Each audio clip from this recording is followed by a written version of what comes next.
Part 5. The entire village woke up to Adah's scream.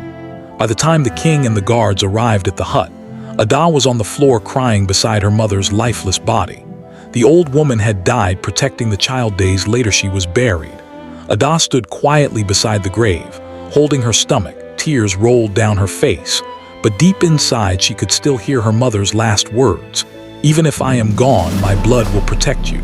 That same night, something strange happened inside the palace. The first wife suddenly collapsed in her chamber. She tried to transform again, but nothing happened. She tried to call the snake spirit, but the power was gone. Her connection to the dark world had been broken. For the first time she was powerless. Months passed. The kingdom finally heard the cry it had been waiting for. Adah gave birth not to one child, but to twins, a boy and a girl. The palace exploded with joy. The king finally had heirs, but jealousy never dies easily.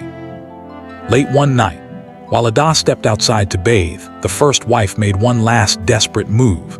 Even without her powers, her hatred was still alive. She secretly hired deadly thugs from another village and ordered them to kill the newborn children. The men moved quietly through the darkness and slipped into Adah's room.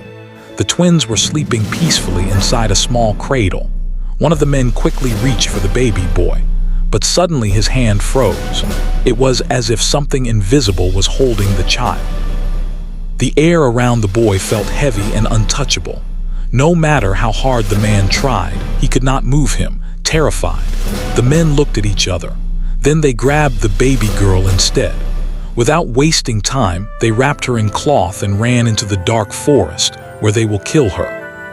Part 6. Like and follow to get notification on next post.